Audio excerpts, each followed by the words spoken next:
This is NBC Connecticut News at 11. Well, in the next couple of weeks, college students will be heading back to class. For freshmen, it's the beginning of a whole new chapter in life, and experts say social bonding is key to actually surviving and thriving. So author of the book, The Porter Principles, David Porter, says that socially connecting with your school is, in fact, everything. How do we do that? He's here with some great tips. Good morning to you, David. Thanks for coming back. You're welcome. Great to be back. So this is the time to talk about this. Kids are starting to pack up. Well, students, I should say, because they're grown-ups now. Starting to pack up. They're heading to the dorms, heading back to class in the next couple of weeks here. Why is it so important that their social interaction be one of their focuses aside from their academic studies? Well, when we go away to campus or we go away to college, I think it's really important to get that sense of emotional security by connecting to your friends, to your campus. If you live on campus, if you dine on campus, and even if you try and stick around on weekends, you have more of a chance to connect. Creates a healthy environment, healthy opportunities to connect, and everything kind of goes from there. You do a lot of consulting.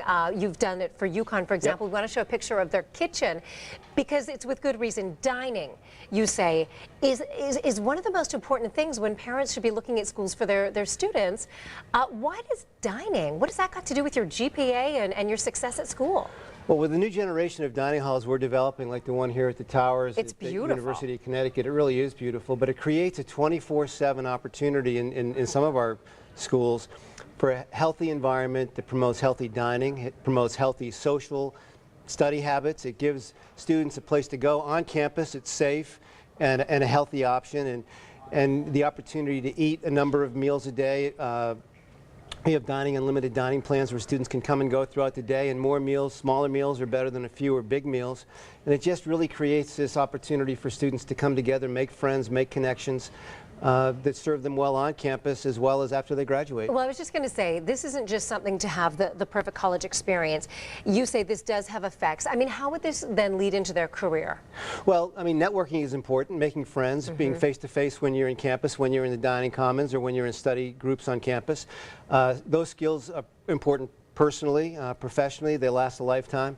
You know, Bill Bishop in his book, The Big Sort, wrote about how our society, we sort ourselves into like-minded communities, towns, and cities, which the ultimate manifestation of that seems to be some of the polarization we have in Washington today and people's inability and willingness to listen to other points of view.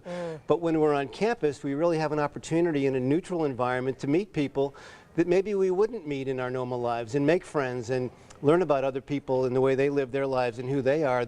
And those opportunities and experiences can really shape our lives forever. It's so true. And speaking from personal experience, and I don't know if you can say this as well, some of the relationships that you're forced into in college that you wouldn't naturally have end up being the best experiences of your life. Embrace those. And if there's an opportunity through what you're talking about to get those and really nurture those, it's win-win. It's just a fantastic thing. It really is. And what's more social than dining?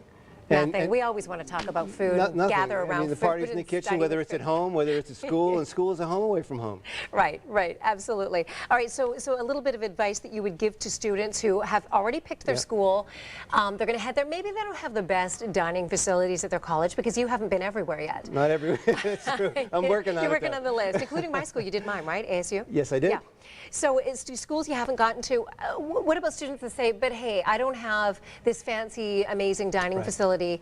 How do I make this work for me? Well, I think if you live on campus and if you dine on campus, and like I said earlier, stick around on weekends, be social, make social connections, and do it in a face-to-face way. Reach out. Social media is so important and so central in our lives. So much, the technology, but what's more important to create a meaningful friendship or acquaintance and to do it in person, personally or professionally. So really take advantage of those opportunities. Look for social gathering places on campus. A dining common may be one of them.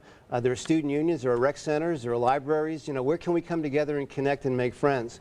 Because what happens outside of the classroom in many ways can, as well as inside of the classroom, shape the rest of our lives. College and university experience is truly a once-in-a-lifetime experience, and it will shape in good ways and maybe some not so good ways, hopefully good ways, the rest of our lives. Yeah, and as soon as you realize high school's over, it's so awesome. So much better. All right, hopefully you help people get off on the right foot with this really good information. David Porter, thanks so much. Thank you so much, Carrie. All right, some news you can use now this morning. Get ready for